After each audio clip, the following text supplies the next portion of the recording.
Hello friends, ഇന്നത്തെ എപ്പിസോഡിൽ സച്ചി ആരതി വർമ്മ പറഞ്ഞനുസരിച്ച് അർദ്ധനാരീശ്വര ക്ഷേത്രത്തിലെത്തി ഭഗവാന്റെ മുന്നിൽ തന്നെ അർച്ചനയെ ഉടനെ തന്നെ കാണിച്ചു തരണമെന്ന് മനമുരുകി പ്രാർത്ഥിക്കുകയാണ്.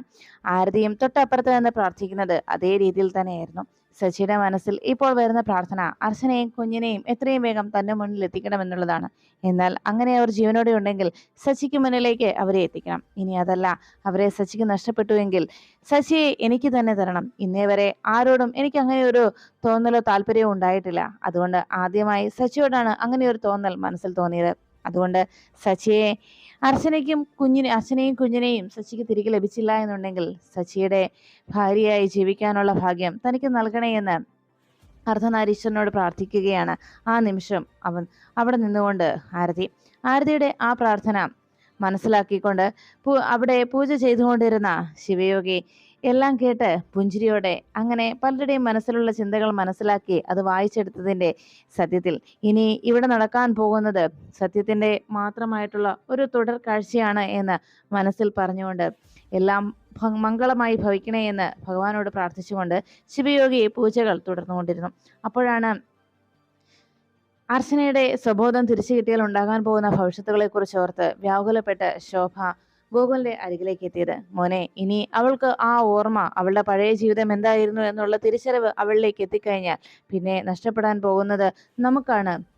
നിന്നേക്കാൾ ഉപരി ഞാൻ ചിന്തിക്കുന്നത് ഗൗരിമളെ കുറിച്ചുള്ള ആശങ്കയാണ്. ഗൗരിമളെ കുറിച്ചാണ് ഞാൻ ചിന്തിച്ചത് എന്ന് അറിയിച്ചപ്പോ ഗൂഗിൾ പറഞ്ഞു, അമ്മേ, എനിക്കും അറിയാം, ഞാനും അതിനെക്കുറിച്ച് ചിന്തിക്കുന്നുണ്ട്. ഇപ്പോൾ ഞാൻ കൂടുതലേറെ അക്കാര്യത്തെക്കുറിച്ച് ആലോചിക്കുന്നുണ്ടെന്ന് അറിയിച്ചപ്പോ ശോഭ പറഞ്ഞു, മനസ്സിലായല്ലോ ഇപ്പോൾ ഞാൻ എന്തുകൊണ്ടാണ് അങ്ങനെയെല്ലാം പറഞ്ഞിരുന്നതെന്ന്. ഇനി നമുക്ക് വൈകിട്ടില്ല മോനെ, ഈ ചികിത്സ നമുക്ക് അവസാനിപ്പിക്കാം. എത്രയും വേഗം സമൃദ്ധിയും കൂട്ടി ഇവിടുന്ന് നമുക്ക് മടങ്ങാം എന്ന് ശോഭ അറിയിച്ചപ്പോ ഗൂഗിൾ പറഞ്ഞു, അമ്മ എന്താ ഈ പറയുന്നത്? ഞാനൊരു സ്വാർത്ഥ താല്പര്യത്തോടെയല്ല പറയുന്നത്. അമ്മ, ഞാൻ പറയുന്നൊന്ന് കേൾക്ക് എന്ന് പറഞ്ഞപ്പോ ശോഭ പറഞ്ഞു, അല്ലെങ്കിലും നിന്റെ തീരുമാനങ്ങളാണല്ലോ ഇവിടെ നടപ്പിലാക്കിക്കൊണ്ടിരിക്കുന്നത്. ഞാനിതെല്ലാം കേട്ടു നിൽക്കാനുള്ള വെറും ഒരു കാഴ്ചക്കാരി മാത്രമാണല്ലോ. അല്ലാതെ എനിക്ക് എന്താണ് ഇവിടെ ഒരു വോയിസ് ഉള്ളത്?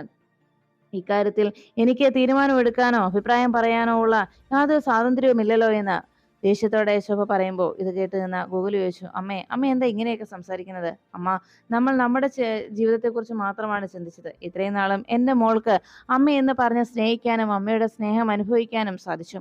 എന്നാൽ അതോടൊപ്പം നമ്മൾ ചിന്തിക്കേണ്ട മറ്റൊരു കാര്യമുണ്ട്. സമൃദ്ധ എന്ന നമ്മൾ പേരിട്ട് വിളിക്കുന്ന ആ പെൺകുട്ടിയുടെ യഥാർത്ഥ ജീവിതം, അവൾക്ക് ആ ജീവിതത്തെക്കുറിച്ച് അറിയാനുള്ള, അവൾ ആരാണെന്നും അവളുടെ വ്യക്തിത്വം എന്താണെന്നും തിരിച്ചറിയാനുള്ള അവളുടെ ആ സ്വാതന്ത്ര്യത്തെയാണ് നമ്മൾ ഇത്രയും നാൾ തടസ്സപ്പെടുത്തിയിരുന്നത്. അതാണ് നമ്മൾ അവഗണിച്ചുകൊണ്ടിരുന്നത്. എന്നാൽ ഇപ്പോൾ ഈ നിമിഷവും ഞാൻ പ്രാർത്ഥിക്കുന്നത് സത്യങ്ങൾ തിരിച്ചറിയണമേ എന്ന് തന്നെയാണ്. എല്ലാ സത്യവും അയാൾക്ക് മനസ്സിലാക്കാൻ സാധിക്കണേ എന്നാണ്. അങ്ങനെ യഥാർത്ഥ സത്യം തിരിച്ചറിഞ്ഞ് യഥാർത്ഥ ജീവിതത്തിലേക്ക് അയാൾ തിരികെ പോവുകയാണെങ്കിൽ അത് സംഭവിക്കട്ടെ എന്ന് തന്നെയാണ് ഞാൻ ചിന്തിക്കുന്നതെന്ന് ഗൂഗിൾ അറിയിച്ചു. അതോടൊപ്പം തന്നെ ഞാനിപ്പോൾ ആലോചിക്കുന്ന മറ്റൊരു കാര്യം കൂടിയുണ്ട്. അയാൾക്ക് സ്വബോധം തിരിച്ചു കിട്ടിക്കഴിഞ്ഞാൽ, അയാളുടെ ഓർമ്മകൾ അയാളിലേക്ക് തിരികെ എത്തിക്കഴിഞ്ഞാൽ പിന്നീട് സംഭവിക്കുന്നത്, എന്നെ മറന്നാലും ഇനി അതല്ല അമ്മയെയും ശിശിരയും ഒക്കെ മറന്നു പോയാലൊന്നും എനിക്കതിൽ പ്രശ്നമുള്ള കാര്യമില്ല. പക്ഷേ ഗൗരിമോളുടെ കാര്യം ഓർത്താണ് ഞാനിപ്പോൾ ആശങ്കപ്പെടുന്നത്. അതുകൊണ്ട് പൂജാ സമയത്ത് അവിടേക്ക് ഗൗരിമോളെ കൂട്ടിക്കൊണ്ടു പോകണ്ട. ഒരുപക്ഷെ സമൃദ്ധിക്ക് നമ്മളെക്കുറിച്ചുള്ള ഓർമ്മകൾ നഷ്ടമായാൽ, നമ്മളെ തിരിച്ചറിയാൻ കഴിയാതെ പോയി കഴിഞ്ഞാൽ, ഗൗരിമോള് അമ്മയെന്ന് വിളിച്ച് അരികിലേക്ക് ചെല്ലുമ്പോൾ സമൃദ്ധിക്ക് മോളെ തിരിച്ചറിയാൻ കഴിഞ്ഞില്ല എന്നുണ്ടെങ്കിൽ അത് അവൾക്ക് ഒരിക്കലും ഉൾക്കൊള്ളാൻ കഴിയുന്ന കാര്യമായിരിക്കില്ല. അതുകൊണ്ട് ഇന്ന് ഈ നിമിഷം പൂജയ്ക്ക് ശേഷം സമൃദ്ധിക്ക് അരികിലേക്ക് ഗൗരിമോള് പോകാതിരിക്കുന്നത് തന്നെയാണ് നല്ലത്. ഓർമ്മകൾ തിരിച്ചു കിട്ടിക്കഴിയുമ്പോഴും അയാൾക്ക് നമ്മളെക്കുറിച്ച് ഓർമ്മയുണ്ട് എങ്കിൽ, നമ്മളെ മനസ്സിലാക്കാൻ സാധിക്കുന്നുണ്ടെങ്കിൽ മാത്രം ഗൗരിമോളെ അയാൾക്ക് അരികിലേക്ക് കൂട്ടിക്കൊണ്ടുപോകും. അതല്ല, എല്ലാം അയാൾ മറന്നു പോവുകയാണ് എന്നുണ്ടെങ്കിൽ പിന്നീട് ഗൗരിമോളോട് സാവധാനത്തിൽ സത്യങ്ങൾ നമുക്ക് പറഞ്ഞ് മോളെ മനസ്സിലാക്കിക്കാൻ കഴിയും. അതല്ല, അവിടെ നേരിട്ട് തന്നെ അങ്ങനെ ഒരു ഷോക്ക് മോളുടെ മനസ്സിലേക്കുണ്ടായാൽ ജീവിതകാലം മുഴുവൻ ആ ഷോക്ക് മോളുടെ മനസ്സിൽ അങ്ങനെ കിടക്കും. അതൊരിക്കലും മാഞ്ഞു പോവുകയില്ല എന്ന് ഗൂഗിൾ ശോഭയോട് അറിയിച്ചു. അതുകൊണ്ട് ഞാൻ ഇവിടുത്തെ യോഗിനിയോട് ഒന്ന് സംസാരിക്കാം. എന്തായാലും അവര് ഉചിതമായിട്ടുള്ള ഒരു നീക്കം, ഒരു തീരുമാനം നമ്മളെ അറിയിക്കുമെന്ന് പറഞ്ഞ് ഗൂഗിൾ വേഗം തന്നെ അവിടുന്ന് പോകുന്നു. അങ്ങനെ ഗൂഗിൾ ഗൗരിമോളുടെ കാര്യം സംസാരിക്കാനായി യോഗിനി മാതയ്ക്ക് അരികിലേക്ക് എത്തി. ഈ സമയത്ത് അർച്ചനയെ തിരിച്ചു ലഭിക്കുമെന്നുള്ള പ്രതീക്ഷയിൽ അവിടെ അർദ്ധനാരീശ്വരന്റെ മുന്നിൽ തൊഴുകൈകളുടെ പ്രാർത്ഥനയിൽ മുഴുകി നിൽക്കുകയായിരുന്നു സച്ചി. എന്തായാലും സച്ചി അങ്ങനെ പ്രാർത്ഥിച്ചു നിൽക്കുമ്പോൾ കണ്ണു തുറന്ന് സച്ചിയെ നോക്കി ആരതി പറഞ്ഞു, ഈ ഭഗവാന്റെ മുന്നിൽ 7 തവണ പ്രദക്ഷിണം ചെയ്യണം, തിരിഞ്ഞു നോക്കാതെ. ഭഗവാനോട് മനസ്സ് പൂർണ്ണമായി അർപ്പിച്ചുകൊണ്ട് ഭഗവാന്റെ ഈ ക്ഷേത്രത്തിന് ശ്രീകോവിലിന് ചുറ്റും 7 തവണ പ്രദക്ഷിണം ചെയ്യണമെന്ന് അറിയിച്ചു. അങ്ങനെ തന്നെ ചെയ്യാമെന്ന് സച്ചി സമ്മതിച്ചു. അപ്പോഴേക്കും അർച്ചനയെ അണിയിച്ചൊരുക്കി ആ പട്ടുവസ്ത്രം ധരിപ്പിച്ച് അവിടുന്ന് യോഗിനിമാർ കൂട്ടിക്കൊണ്ട് വരികയായിരുന്നു. താലമൊക്കെ എടുത്ത് ആരതിയോടെ അവിടുന്ന് കൂട്ടിക്കൊണ്ട് വരുമ്പോൾ ദൂരെ നിൽക്കുന്ന ഗൗരിമോള് ഗോകുലിനോട് ചോദിച്ചു, അച്ഛാ അമ്മയെ കണ്ടില്ലല്ലോ, അമ്മ ഇപ്പൊ വരില്ലേ എന്ന് ചോദിച്ചപ്പോ അമ്മ പൂജയ്ക്കായി പോകാൻ ഇപ്പൊ ഇറങ്ങി വരും, നമുക്ക് കാണാമെന്നറിയിച്ചു. അപ്പോഴാണ് അണിഞ്ഞൊരുങ്ങിയ ഒരു ദേവിയെ പോലെ അതുവഴി നടന്നു വരുന്ന അർച്ചനയെ അവർ കണ്ടത്. അതിശയത്തോടെ ഗൗരിമോളും ഗോകുലുമൊക്കെ നോക്കി നിന്നു പോയി.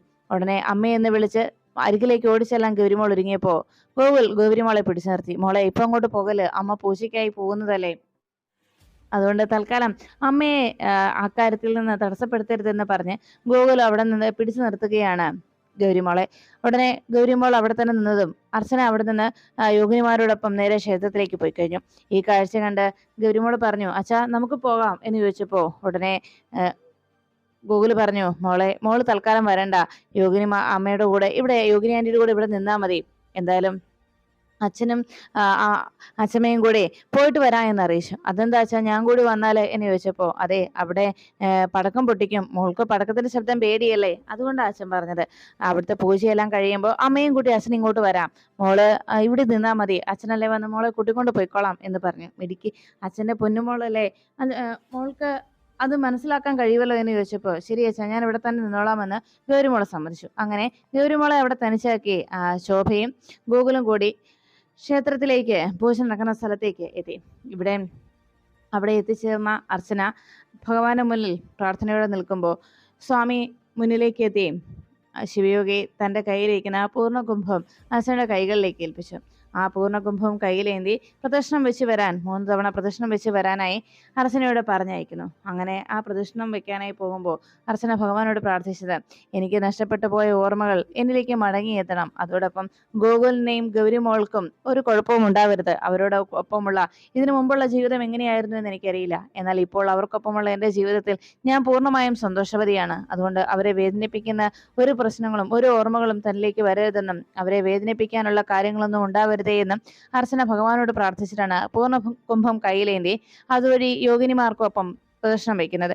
ഈ സമയത്ത് അവിടെ എത്തിയ ഗോകുൽ ആരതിയെ കാണാനിടയെ. ആരതി ഇതിനിടെ സച്ചിയോട് താൻ വഴിപാടിന് റിസീറ്റ് ആക്കിയിട്ട് വരാമെന്ന് പറഞ്ഞിട്ടാണ് ആരതി പോകുന്നത്. സച്ചി അപ്പോഴേക്കും 7 പ്രദക്ഷിണം പൂർത്തിയാക്കുന്ന തിരക്കിലായിരുന്നു. അപ്പോൾ അർച്ചനയ്ക്ക് സച്ചിക്കുമായി വഴിപാട് റിസീറ്റ് ആക്കിയിട്ട് ആരതി തിരിച്ചു വരുമ്പോഴാണ് ഗോകുലിനെയും ശോഭയെയും കണ്ടത്. ഇരുവരോടും മേഡം എവിടെയെന്ന് അന്വേഷിച്ചപ്പോ ദാ വരുന്നു എന്ന് പറഞ്ഞ് ഗോകുല് ചൂണ്ടിക്കാണിച്ചു. പൂർണ്ണകുംഭം കയ്യിൽ പിടിച്ചുകൊണ്ട് അർച്ചന അതുവഴി നടന്നു വരുന്ന കാഴ്ച കണ്ട് പുഞ്ചിരിയോടെ ആരതി നോക്കിയിരുന്നു. സച്ചി എവിടെയെന്ന് ഗോകുല് ആരതിയോട് അന്വേഷിച്ചപ്പോ സച്ചിയും പ്രദക്ഷിണം വെച്ച് വരുന്നത് ആരതി ചൂണ്ടിക്കാണിച്ചു. അപ്പോഴേക്കും മുന്നേ വരുന്ന സച്ചി ഗൂഗിളിന്റെ അരികിലേക്ക് എത്തി. പ്രദക്ഷിണം പൂർത്തിയാക്കി വന്ന സച്ചി ഗൂഗിളിന്റെ അടുത്തെത്തി, സാറേ മേഡം എവിടെ എന്ന് അന്വേഷിച്ചപ്പോ പൂർണ്ണ കുംഭം കയ്യിലേന്തി പ്രദക്ഷിണം വെക്കുകയാണെന്ന് പറഞ്ഞ് ചൂണ്ടിക്കാണിച്ചപ്പോഴേക്കും അർച്ചന പ്രദക്ഷിണം വെച്ച് അങ്ങനെ മുന്നോട്ട് പോകുന്ന കാഴ്ചയാണ് പിന്നിൽ നിന്ന് ആണ് സച്ചി നോക്കിക്കണ്ടത്. സച്ചി മേഡത്തെ നേരിൽ കണ്ടിട്ടില്ലാത്തതുകൊണ്ട് ഇപ്പോഴും പിന്തിരിഞ്ഞു പോകുന്ന ആളെ മാത്രമാണ് കണ്ടത്. അതുകൊണ്ട് അത് അർച്ചനയാണെന്ന് തിരിച്ചറിയാതെ സച്ചി പുഞ്ചിരിയോടെ മേഡം പ്രദക്ഷിണം വെച്ച് വരുന്നതിന് ആയി കാത്തിരിക്കുകയാണ് സച്ചി. അങ്ങനെ സച്ചി അവിടേക്ക് ഇരിക്കുമ്പോൾ അർച്ചന ആ പൂർണ്ണകുംഭവുമായി നേരെ ശ്രീകോവിലിന് അരികിലേക്ക് എത്തി ഭഗവാന്റെ മുന്നിൽ വന്ന് പ്രാർത്ഥിച്ചതിന് ശേഷം പൂർണ്ണകുംഭം സ്വാമിജിയുടെ കയ്യിലേക്ക് കൈമാറുന്നു. സ്വാമിജി അത് ഏറ്റുവാങ്ങി അർച്ചനയ്ക്ക് പ്രസാദം അർച്ചനയുടെ നെറ്റിയിൽ തൊട്ടുകൊടുക്കാൻ ഒരുങ്ങുന്ന നിമിഷത്തിലാണ് വളരെ സന്തോഷത്തോടെ പുഞ്ചിരിച്ചുകൊണ്ടിരുന്ന സച്ചി അപ്രതീക്ഷിതമായി ശ്രീകോവിലിന് മുന്നിൽ നിൽക്കുന്ന പെൺകുട്ടിയുടെ നേരെ നോക്കിയത്. അവിടെ പ്രാർത്ഥനയോടെ പൂർണ്ണകുംഭം കൈമാറി യോഗീശ്വരൻ ശിവയോഗിയുടെ കയ്യിൽ നിന്ന് പ്രസാദം വാങ്ങിക്കാനായി കണ്ണുകൾ അടച്ച് അങ്ങനെ നോക്കി നിൽക്കുന്ന ആ പെൺകുട്ടിയെ കണ്ട് സച്ചി ഞെട്ടലോടെ ചാടി എഴുന്നേറ്റു. അർച്ചന എന്ന് അവിടെ നിന്ന് സച്ചി ഉറക്കെ വിളിച്ചു. ആ വിളി കേട്ട് എല്ലാവരും ആകെ സ്തംഭിച്ചു നോക്കുകയാണ്. ഉടനെ സച്ചി വേഗം തന്നെ ശിവയോഗിക്ക് മുന്നിൽ നിൽക്കുന്ന അർച്ചനയ്ക്കരികിലേക്ക് ഓടിയെത്തി. അർച്ചന എന്ന് വിളിച്ച് ശിവയോഗിയുടെ മുന്നിൽ നിൽക്കുന്ന അർച്ചനയെ തന്റെ നേരെ പിടിച്ചു നിർത്തിയിട്ട് തന്റെ നെഞ്ചിലേക്ക് അർച്ചനയെ ചേർത്തു. കെട്ടിപ്പിടിച്ചുകൊണ്ട് സച്ചി ചോദിച്ചു, അർച്ചന താൻ എവിടെയായിരുന്നു ഇത്രയും നാൾ എന്ന് സച്ചി ചോദിക്കുമ്പോഴേക്കും ആശ്ചര്യത്തോടെ അർച്ചന സച്ചിയെ നോക്കിയിട്ട് പെട്ടെന്ന് സച്ചിയെ തള്ളി മാറ്റുകയാണ്.